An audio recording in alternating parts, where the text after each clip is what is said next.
Hello dear students, आपका अपने YouTube channel लक्ष्य ट्यूटोरियल्स पर मैं नित्यानंद मिश्रा आपका हार्दिक स्वागत करता हूं। आज कक्षा 12 के भौतिक विज्ञान के विषय में हम चर्चा करेंगे और हमारा आज का जो टॉपिक है वो परावैद्युत तथा संधारित्र है। टॉपिक क्या है हमारा आज का? परावैद्युत तथा संधारित्र, डाइइलेक्ट्रिक एंड कैपेसिटर। तो पिछले वीडियोस में हमने 3 चैप्टर्स कंप्लीट कर लिए हैं। पहला चैप्टर आपका वैद्युत क्षेत्र तथा कूलॉम का नियम, electric field and Coulomb's law. दूसरा गॉस थ्योरम, गॉसियस थ्योरम। और तीसरा वैद्युत विभव तथा विभवांतर। आपके एनसीईआरटी के सिलेबस के अकॉर्डिंग एनसीईआरटी बुक में आपकी पहली यूनिट को 4 डिवीजन में 4 भागों में बांटा गया। तो आज हम अपनी पहली यूनिट का जो है वो 4th पार्ट या चैप्टर नंबर 4 कंप्लीट करेंगे। पिछले वीडियोस को देखने के लिए आप डिस्क्रिप्शन में दिए गए लिंक से वो वीडियो देख सकते हैं, जिससे कि आपका पूरा जो पहली यूनिट है, फर्स्ट यूनिट, वो कंप्लीट हो जाए। इस चैप्टर में 2 वर्ड्स आते हैं, परावैद्युत तथा संधारित्र। परावैद्युत क्या होता है और संधारित्र क्या होता है, इसका सामान्य परिचय कराते हैं आपसे। परावैद्युत, हमने पदार्थ 2 प्रकार के पढ़े, एक जिसमें कि धारा का प्रवाह होता है, वो चालक होते हैं, और दूसरे जिनमें धारा का प्रवाह नहीं होता, वो कुचालक होते हैं। कुचालक पदार्थों को ही हम क्या कहते हैं? परावैद्युत पदार्थ कहते हैं। परावैद्युत पदार्थ वे पदार्थ होते हैं जिनमें धारा का प्रवाह नहीं होता है, ये हम दूसरे शब्दों में इस तरीके से कह सकते हैं। और परावैद्युत पदार्थ में धारा का प्रवाह नहीं होता है, इसका कारण है कि इनमें मुख्य जो फ्री इलेक्ट्रॉन्स होते हैं, इसमें जो मुक्त इलेक्ट्रॉन होते हैं वो नहीं होते हैं। और दूसरा टॉपिक आपका क्या है? संधारित्र। हाँ, परावैद्युत पदार्थ को हम 2 भागों में बांटे तो वो 2 भागों में बट जाते हैं, एक ध्रुवीय परावैद्युत पदार्थ और एक अध्रुवीय परावैद्युत पदार्थ। इन नामों से आप परिचित हो लीजिए, इसका पूरा विवरण हम आगे वीडियो में पढ़ेंगे। और दूसरा जो आपका टर्म है वो है संधारित्र। संधारित्र क्या होता है? कैपेसिटर। संधारित्र एक ऐसी युक्ति होती है जिसमें हम चालक के आकार में परिवर्तन किए बिना, चालक का हम आकार परिवर्तित नहीं करते हैं, चालक के आकार में परिवर्तन किए बिना आवेश की पर्याप्त मात्रा को हम क्या कर सकते हैं? चालक के अंदर संचित कर सकते हैं। संचित करना माने जमा करना या भरना, हम भर सकते हैं। अब पहला जो टॉपिक है, वैद्युत धारिता की अवधारणा तथा परिभाषा। सरल शब्दों में समझ लीजिए कि जो वैद्युत धारिता है, धारिता का मतलब होता है कैपेसिटी, इंग्लिश में कहते हैं कैपेसिटी, ग्रहण करने की क्षमता। तो किसी चालक की वैद्युत धारिता उस चालक के वैद्युत आवेश को ग्रहण करने की क्षमता की माप है, वो कैपेसिटी है। Measurement of the capacity by which method conductor can absorb the charge. तो किसी चालक की वैद्युत धारिता उस चालक के वैद्युत आवेश को ग्रहण करने की क्षमता की क्या है? माप। ग्रहण करने की क्षमता की माप। सरल शब्दों में सीधे सीधे समझ लीजिए, धारिता आवेश को ग्रहण करने की क्षमता की माप है। आवेश ग्रहण कौन करेगा? आवेश ग्रहण करेगा चालक। अब हम देखते हैं कि माना किसी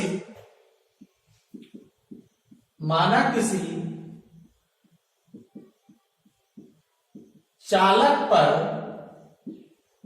आवेश Q, अगर हम चालक को आवेश Q देते हैं, देने पर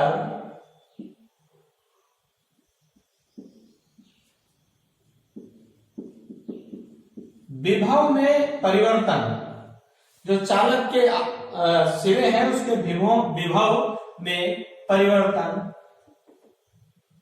कैपिटल V हो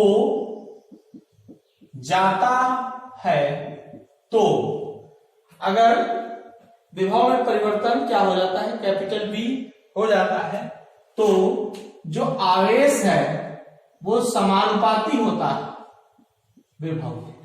आवेश क्या होता है, विभव के समानुपाती होता है। यहां पर जब हम समानुपात का चिन्ह हटाते हैं तो एक नियतांक आ जाता है, और उस नियतांक को हम क्या कहते हैं, सी कहते हैं।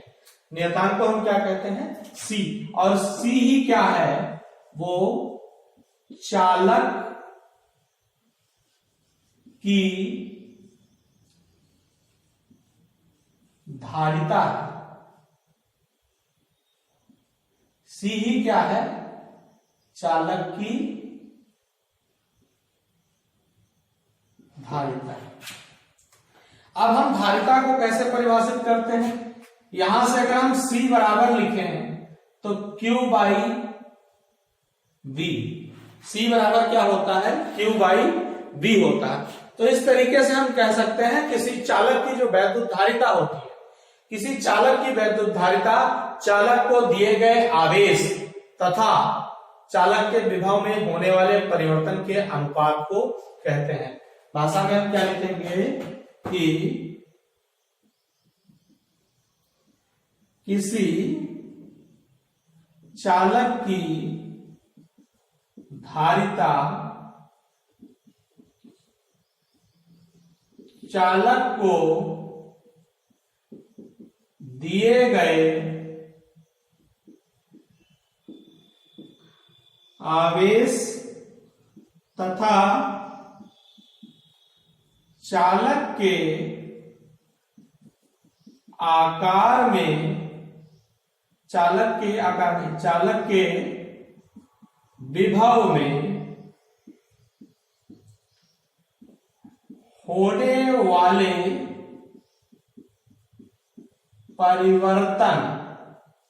होने वाले परिवर्तन के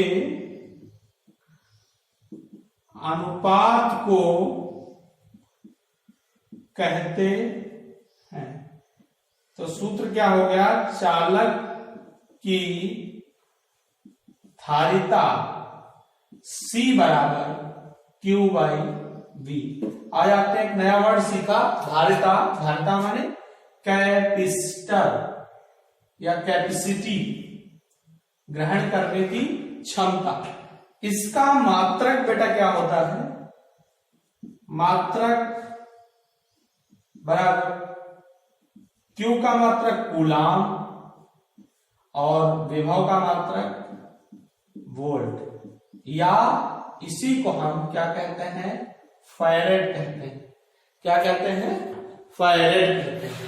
इसी को हम क्या कहते हैं, फैरेड कहते हैं। तो ये आपका जो धारिता के संबंध में आपने चर्चा की। अब अगला जो टॉपिक है वो विलगित गोलीय चालक की धारिता का है। किसका है, विलगित गोलीय चालक की धारिता।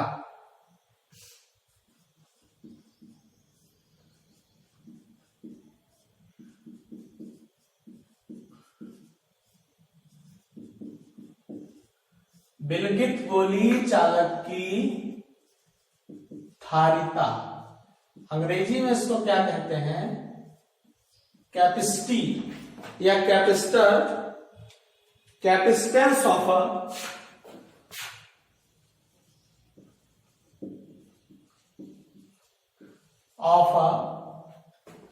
Isolated spherical conductor. कोई स्फेरिकल कंडक्टर है, आइसोलेटेड, विलगित शुद्ध हिंदी का शब्द है, इसका मतलब है अलग किया हुआ। विलगित मतलब अलग किया हुआ। तो कोई अलग किया हुआ गोलीय चालक है, हम इसका चित्र बनाते हैं।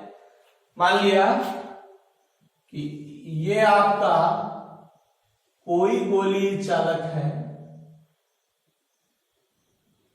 जिसका केंद्र O है। मान लिया कि विलगित गोलीय चालक के केंद्र पर Q आवेश रखा है। तो इस स्थिति में जो अगर कोई आवेश पृष्ठ पर रखा जाएगा, गोलीय चालक के पृष्ठ पर रखा जाए कोई अन्य आवेश, तो वैद्युत बल रेखाएं क्या होंगी, बाहर की ओर होंगी। या हम दूसरे शब्दों में कह लें, गॉस की थ्योरम में हमने पढ़ा कि अगर Q आवेश सरफेस पे बटा है तो ऐसा व्यवहार करता है कि केंद्र पर रखा है तो ऐसा व्यवहार करता है कि वो सरफेस पर बटा हुआ। हम मान लेते हैं कि जो गोलीय चालक है उस पर Q आवेश समान रूप से बटा है। माना गोली चालक को Q आवेश तथा V विभव दिया जाता है। गोलीय चालक को Q आवेश तथा V विभव दिया जाता है। Q आवेश दिया जाता है और क्या दिया जाता है, V विभव दिया जाता है। तो गोले के पृष्ठ के किसी बिंदु पर वैद्युत विभव, हम वैद्युत विभव की बात करेंगे। देखिए बेटा, माना गोलीय चालक को Q आवेश तथा V विभव दिया जाता है, यहां एक चीज लिख लें, जिसकी त्रिज्या स्मॉल r है। आप स्मॉल r भी मान सकते हैं, आप स्मॉल a भी मान सकते हैं। तो अगर ये जो दूरी है ये स्मॉल r हो तो गोले के पृष्ठ पर किसी बिंदु पर विभव का मान 1/4 pi epsilon not k Q/r होगा। हम ये मानते हैं कि ये जो गोलीय चालक है ये k परावैद्युतांक वाले परावैद्युत पदार्थ में रखा है, परावैद्युतांक वाले परावैद्युत पदार्थ में रखा है। तो यहां से B का मान आ गया। अब हम जानते हैं कि वैद्युत धारिता C बराबर Q/V होती है। सीधे सीधे मान रखने पर 1/4 pi epsilon not k Q/r, Q and Q cancel out each other. This implies that C is equals to 4 pi epsilon naught k and r, k and r। आप यहां से जब ये रिजल्ट देखेंगे तो इस रिजल्ट पर जो वैद्युत धारिता C है वो दो बातों पर निर्भर करती है, C प्रोपोर्शनल टू K, माने जो धारिता है वो परावैद्युत पदार्थ के परावैद्युतांक पर निर्भर करती है, और दूसरा धारिता है वो गोले की त्रिज्या पर निर्भर करती है। धारिता किस पर निर्भर करती है, गोले की त्रिज्या पर निर्भर करती है। तो दो महत्वपूर्ण तथ्य यहां पर आ गए, एक C प्रोपोर्शनल टू K और दूसरा C is equals to R। माने गोला जितना बड़ा होगा और धारिता उतनी अधिक होगी। हम क्या लिखेंगे, गोले की धारिता त्रिज्या के अनुक्रमानुपाती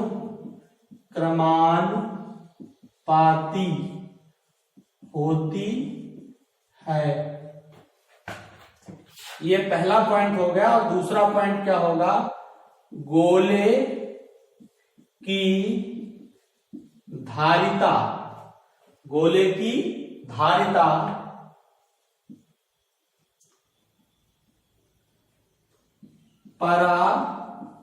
परावैद्युत पदार्थ के परावैद्युतांक परावैद्युत पदार्थ के परावैद्युतांक के अनुक्रमानुपाती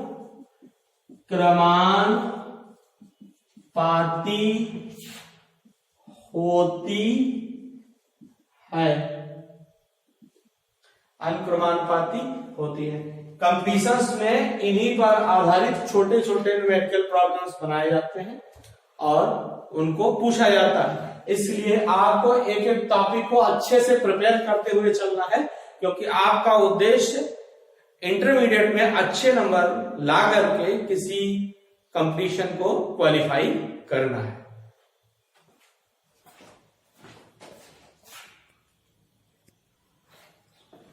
अब जो अगला टॉपिक है, आवेशित चालक की स्थितिज ऊर्जा।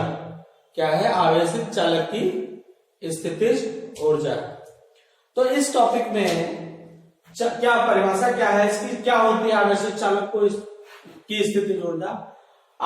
चालक को आवेशित करने के लिए जो कार्य किया जाता है वो कार्य ही चालक में स्थितिज ऊर्जा के रूप में संचित हो जाता है। चालक को आवेशित करने में किए गए संपूर्ण कार्य को ही चालक की क्या कहते हैं? स्थितिज ऊर्जा कहते हैं। हम मान लेते हैं कि माना चालक को प्लस क्यू आवेश देने से विभव शून्य से परिवर्तित होकर V हो जाता है। चालक का विभव कितना हो जाता है? V हो जाता है। तो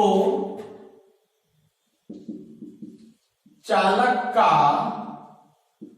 औसत विभव क्या होगा?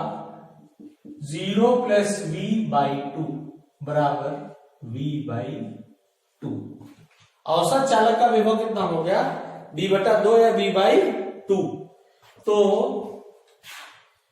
आप लिखेंगे किया गया कार्य। आपको पता है कि किसी आवेश Q को जब V वोल्ट विभवांतर द्वारा त्वरित किया जाता है या त्वरित करने में जो किया गया कार्य होता है, कार्य W बराबर QV होता है। क्या होता है? W बराबर QV होता है।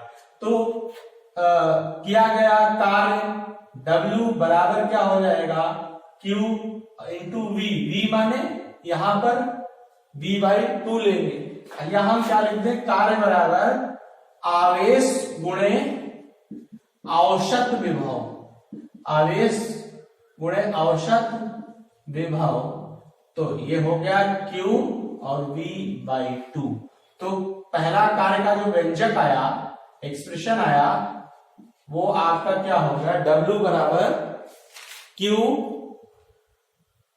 V/2 या हाफ QV, कुछ भी आप कह सकते हैं। यही क्या होता है? चालक की स्थितिज ऊर्जा होती है। स्थितिज ऊर्जा U बराबर हाफ, इसको कैसे निरूपित करते हैं? QV से। कैसे निरूपित करते हैं? हाफ QV से। ये आपका पहला पद आ गया। ये परिभाषा में स्थितिज ऊर्जा है। ठीक है, चालक की स्थितिज ऊर्जा की आपने बात की। और अब बात करते हैं चालक की स्थितिज ऊर्जा हो गई। अब स्थितिज ऊर्जा के हम पद निकालते हैं। पहला, इसमें क्या करें? Q बराबर CV रखने पर, तो स्थितिज ऊर्जा U बराबर हाफ Q की जगह पर CV रख देंगे तो पद क्या हो जाएगा? U बराबर हाफ CV²। एक पद ये भी आ गया कि U = half CV²। Half CV²। ये आपका एक पद आ गया। अब अगला पद है, हम B का मान रख दें। ठीक, अब लिखेंगे V बराबर Q/C रखने पर। तो अगर हम v की जगह पर रख देंगे तो u बराबर हाफ क्यू, क्यू की जगह पर रखा q बाई सी, तो u बराबर हाफ क्यू स्क्वायर बाई सी। ये आपका तीसरा पद आ गया, किसका? स्थितिज ऊर्जा का तीसरा पद आया। और तीसरा पद क्या है? हाफ क्यू स्क्वायर बाई सी। अब अगर हम तीनों पदों को साथ लिखें तो स्थितिज ऊर्जा U बराबर हाफ क्यू बी बराबर हाफ सी बी स्क्वायर बराबर हाफ क्यू स्क्वायर बाई सी। ये क्या आ गई? चालक की स्थितिज ऊर्जा अलग अलग पदों में आ गई।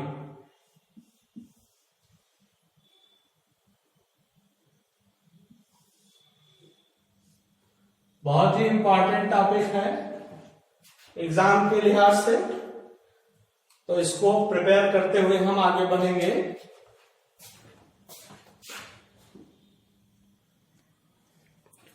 अब जो अगला टॉपिक है हमारा वो है दो आवेशित चालकों को एक दूसरे से जोड़ने पर आवेशों का पुनर्वितरण। When two charged conductors are joined to each other, then what is the ratio of the redistribution of charge? Charge का redistribution क्या होगा? तो हम ये मान लेते हैं कि माना दो चालक जिनकी धारिताएं क्रमशः C1 व C2 हैं। दो चालक हैं जिनकी धारिताएं क्या हैं? C1 व C2 हैं। Q1 तथा Q2 आवेश देने पर इन चालकों को क्या किया जाता है? Q1 व Q2 आवेश देने पर विभव V1 व V2 हो जाता है। इसका विभव कितना हो जाता है? V1 व V2 हो जाता है। हमने मान लिया कि ये कोई पहला चालक है और ये कोई दूसरा चालक है। इसको चार्ज Q1 दिया जाता है, इसको Q2 दिया जाता है। इसकी जो धारिता है वो C1 है, इसकी धारिता C2 है। ठीक है, इसका विभव V1, इसका विभव क्या है? V2 है।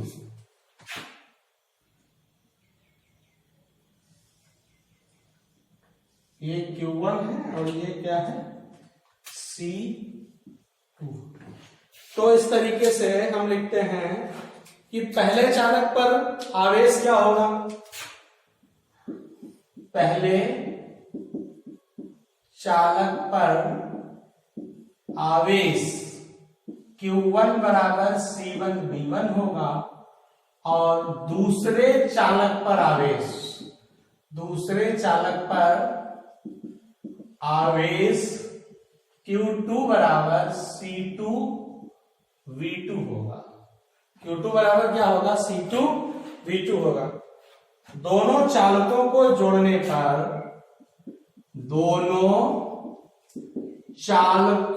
को जोड़ने पर विभव V, या विभव को हम इस विभव को क्या कहते हैं? उभयनिष्ठ कॉमन, उभयनिष्ठ विभव V हो जाता है। क्या हो जाता है? उभयनिष्ठ विभव क्या हो जाता है? V हो जाता है। तो उभयनिष्ठ विभव V हो जाता है। तो हम उभयनिष्ठ विभव की बात करेंगे। उभयनिष्ठ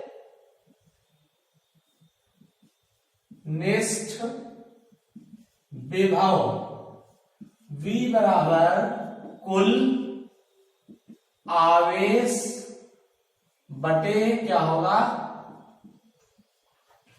कुल धारिता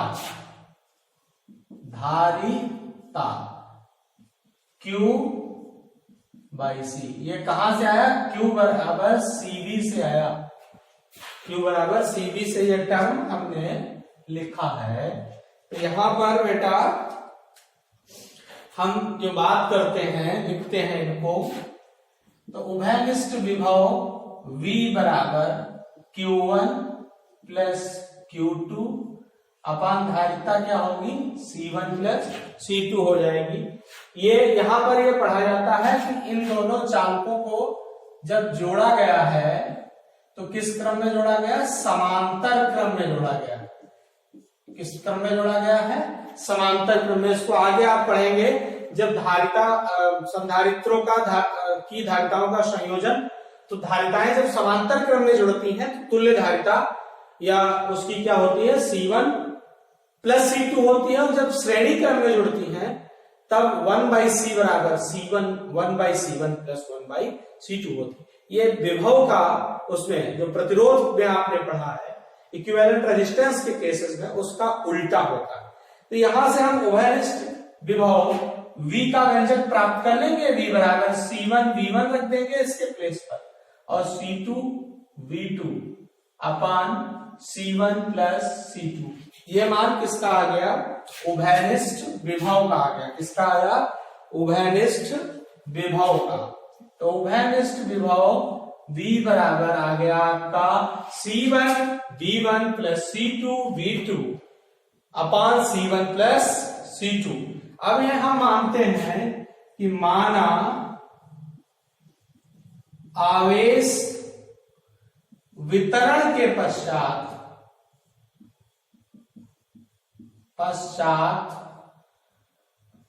पहले चालक पर आवेश Q1 डैश व दूसरे चालक पर आवेश Q2 डैश रह जाता है। आवेश यहां लिख लीजिए, माना आवेश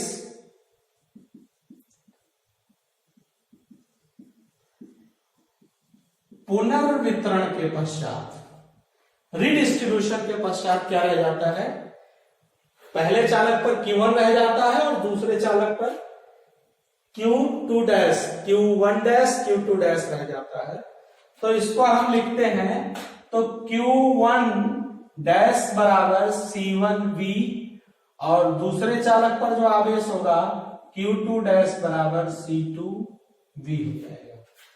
Q1 डैश बराबर जो है वो C1V हो जाएगा, Q2 डैश बराबर क्या हो जाएगा, C2V हो जाएगा। इसको 1 नंबर मान लें, इसको 2 नंबर मान लें। तो अगर हम Q1 डैश अपान Q2 डैश बराबर लिखें तो C1/C2 होता है। इसका मतलब यह है कि जो आवेशों का वितरण होता है,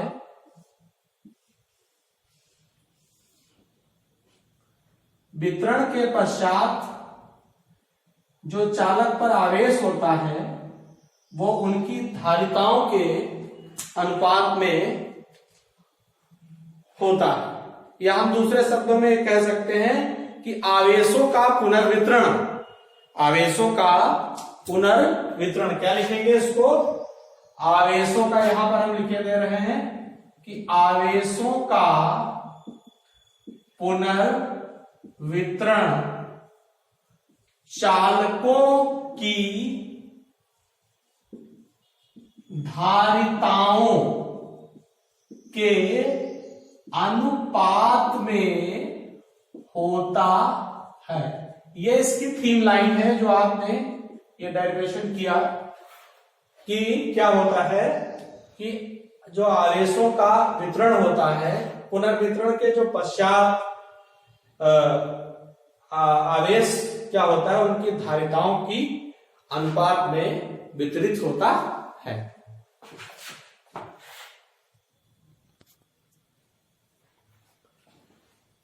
अब डेरिवेशन के जो इस टॉपिक में हम बात करेंगे वो ये है कि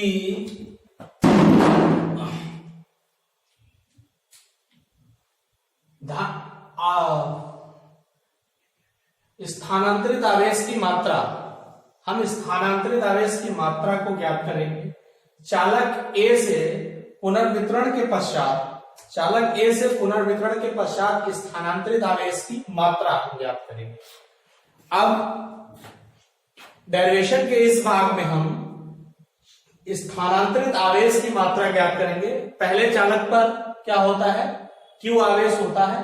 उसके बाद जब दोनों चालकों को क्या किया जाता है, समांतर क्रम में जोड़ दिया जाता है, तो उस पर आवेश Q1 डैश रह जाता है पहले चालक पर। तो अब चालक A से पुनर्वितरण के पश्चात जो स्थानांतरित आवेश है, ट्रांसफर्ड चार्ज है, उसकी हम वैल्यू फाइंड करेंगे। तो आप जानते हैं कि Q1 माइनस Q1 डैश, तो Q1 की वैल्यू क्या है, C1V1 है, और Q1 डैश की वैल्यू जो है वो C1V है। क्या है, C1V है। अब जो हमने मान निकाले थे, तो C1V1 माइनस C1, और V का मान हमने क्या निकाला था, C1V1 प्लस C2V2 अपान C1 प्लस C2। ये मान हमने अभी निकाला था। इस मान को हम रख देंगे और इसको क्या करेंगे, सॉल्व कर लेंगे। तो इसको सिंप्लीफाई करने में बेटा हमने क्या किया, C1 प्लस C2 का एलसीएम ले लिया। ये C1V1 हो गया और ये C1 प्लस C2 इधर मल्टीप्लाई हो जाएगा, प्लस इसको मल्टीप्लाई करेंगे, अगले स्टेप में कर लेते हैं C1V1 C2V2। अब ओपन करेंगे इसको, देखिए ये हो गया C1 स्क्वायर V1 प्लस इसको मल्टीप्लाई करेंगे C1 C2, और साथ में क्या होगा, V1 भी होगा, प्लस इसको मल्टीप्लाई करेंगे C1 square V1 plus C1 C2 V2। ये आपके दो पद आ गए, और C1 प्लस C2 दो पद इससे। अब देखिए यहां पर जो है ये साइन माइनस का है, ये साइन कैसा है, माइनस का है, ये भी माइनस का रहेगा, और ये वाला पद भी आपका क्या रहेगा, माइनस का।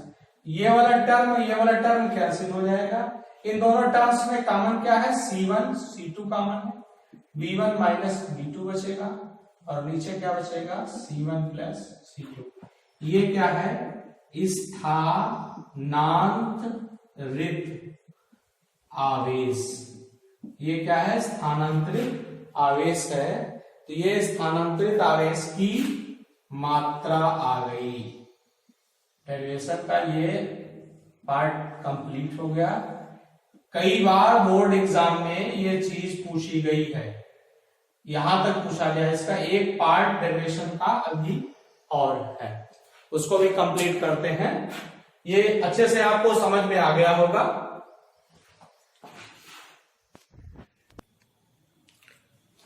अब डेरिवेशन के इस भाग में आवेशों के पुनर्वितरण में ऊर्जा का ह्रास या ऊर्जा का ह्रास, जो भी आप कहें, ऊर्जा की कैसे कमी होती है, क्या होता है, ये चीज आपको देखनी है। देखिए आवेशों के पुनर्वितरण में ऊर्जा का ह्रास, तो हम लिखते हैं कि पहले चालक की ऊर्जा, कब, पहले चालक की ऊर्जा, ऊर्जा कौन सी ऊर्जा है भाई, ये स्थितिज ऊर्जा, स्थितिज ऊर्जा। जब चालक को नहीं जोड़ा गया था तो उसकी स्थितिज ऊर्जा हाफ C1V1 स्क्वायर थी, ठीक है। दूसरे चालक की स्थितिज ऊर्जा जब उसको नहीं जोड़ा गया था तो हाफ C1V1 स्क्वायर थी। इसका मतलब क्या है चालकों की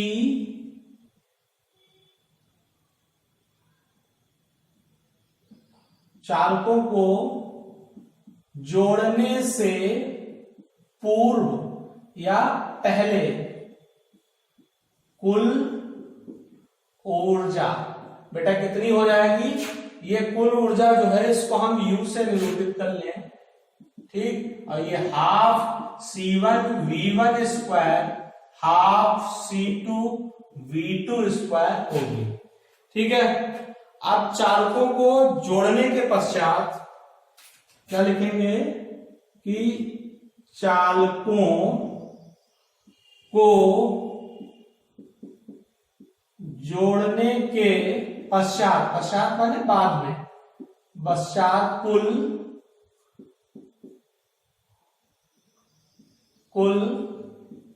ऊर्जा, तो जोड़ने के पश्चात इसकी जो ऊर्जा है वो U डैश हो जाती है और उसका मान हाफ C क्या है? ये कुल धारिता है और ये कुल धारिता जो है C1 प्लस C2 के बराबर होगी और V ये उभयनिष्ठ विभव है। ये चालक का क्या है? उभयनिष्ठ विभव। अब हम ऊर्जा ह्रास की गणना करते हैं, ठीक है। स्थितिज ऊर्जा में ह्रास, इसको लिखते हैं स्थितिज ऊर्जा में ह्रास। ये पद जो है आपका ये बहुत ही महत्वपूर्ण है, ठीक है। इसको कहीं कहीं किताबों में डेल्टा U से भी निरूपित किया गया है। अब इसको आपको देखना है स्थितिज ऊर्जा में ह्रास क्या होगा। पहले जो चालक की ऊर्जा थी वो क्या थी? Half C1 V1 square plus half C2 V2 square, और जोड़ने के पश्चात हाफ C1 C2 और ये क्या हो गई? V स्क्वायर हो गई। अब बेटा इसको क्या करना है? वैल्यू रख करके इसको सॉल्व करना है। किसकी वैल्यू रखना है? V की वैल्यू रखना है। देखिए बेटा, half C1 V1 square half C2 V2 square minus half C1 plus C2। अब V की वैल्यू क्या होती है? C1 V1 plus C2 V2 अपान C1 प्लस C2 का होल स्क्वायर। ये आपको यहां पर ध्यान रखना है। इस पद को आपको क्या करना है? सॉल्व करना है। देखिए बेटा, इसको आप बहुत ही सावधानी से इसको सॉल्व करते हैं, ठीक है। कोई रटने का तरीका नहीं है कि स्टेप बाय स्टेप इसको हम सॉल्व करते जाते हैं। अभी इधर के पद में कुछ नहीं करेंगे। देखिए, चूंकि यहाँ पर घात 2 है, यहाँ पर घात क्या है? 2 है, इसलिए ये वाला पद कैंसिल होगा और नीचे की पद की जो घात है ना, नीचे की पद की जो घात है वो 2 माइनस क्या हो जाएगी? 1 हो जाएगी।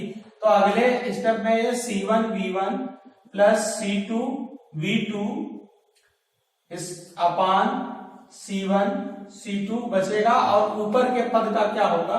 वर्ग होगा। बेटा हम ये मानते हैं कि इतनी बात आपको समझ में आ गई होगी। यहां पर हाफ कॉमन ले लीजिए आप, और कॉमन लेने के बाद इसको आप कॉमन लीजिए और एलसीएम क्या ले लीजिए? एलसीएम ले लीजिए C1 प्लस C2 ले लिया हमने।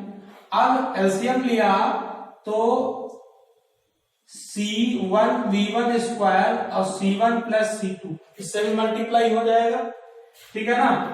और अगला जो पद है C2 V2 स्क्वायर, इससे भी मल्टीप्लाई होगा C1 C2, माइनस का साइन रहेगा और पद क्या रहेगा? C1 V1 plus C2 V2 का होल ऑफ स्क्वायर। एक पद हम यहां पर और लिखते हैं, 1/2 C1 प्लस C2, इतना टोटल हमने इसको बाहर निकाल लिया। और ब्रैकेट में बेटा क्या बचेगा आपका? C1 V1 स्क्वायर,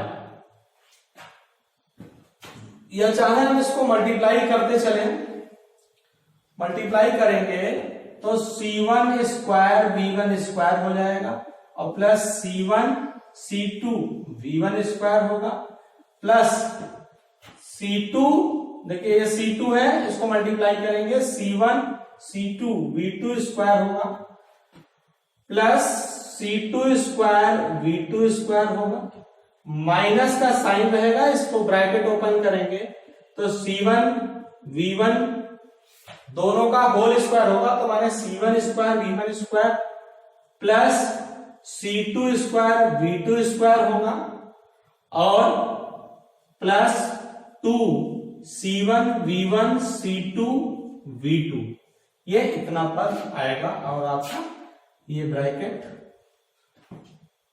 बंद रहेगा। अब हम क्या करते हैं, स्पेस की वजह से हम इसको थोड़ा सा इरेज करते हैं ऊपर का पार्ट और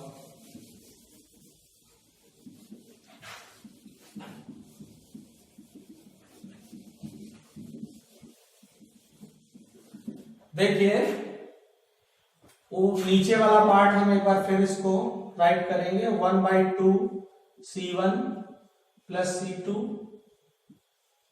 ब्रैकेट में रहेगा क्या C1 square V1 square plus C1 C2 V1 square plus C1 C2 V2 square plus C2 square V2 square.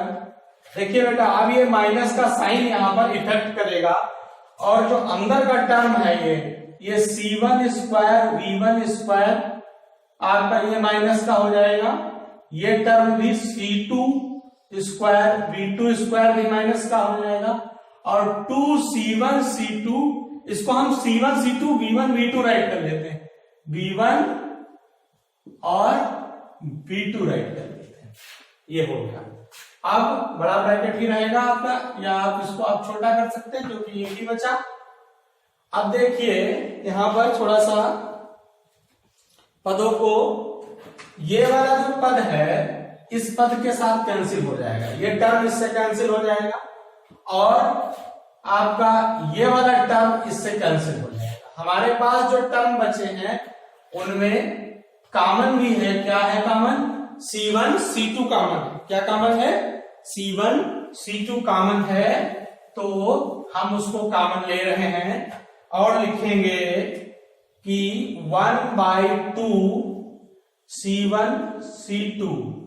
अब कॉमन क्या है, C1 C2 कॉमन है, V1 square V2 square minus 2V1 V2, ये आपका a square plus B square minus 2ab के term में convert हो गया।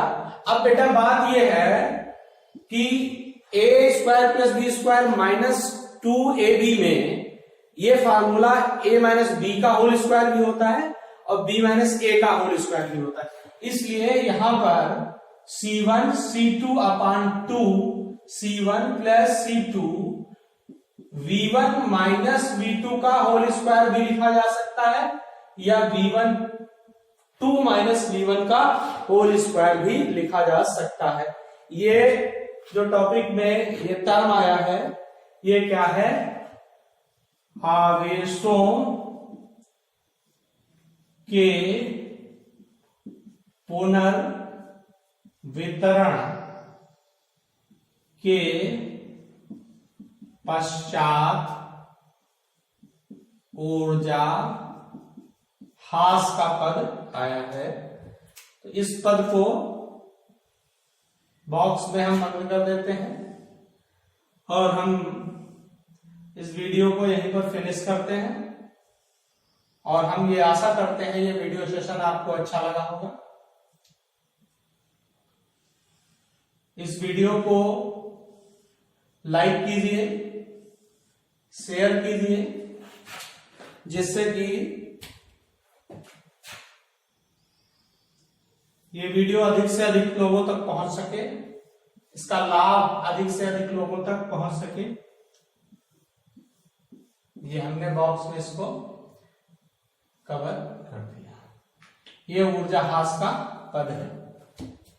तो इस वीडियो को आप लाइक कीजिए, शेयर कीजिए, अधिक से अधिक बच्चों तक इसको पहुंचाइए, जिससे कि ज्यादा से ज्यादा लोगों का लाभ हो सके।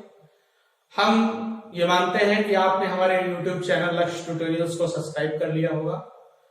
नहीं किया है तो तुरंत कीजिए और पास में लगे हुए बेल आइकन को भी दबाइए, जिससे कि न्यू अपडेट्स जो है वो हमें आपको तुरंत मिलती रहे। जैसे ही हम वीडियो अपलोड करें वैसे ही आपको न्यू अपडेट्स मिलती रहे। अपने दोस्तों में भी इसको शेयर कीजिए। Thank you.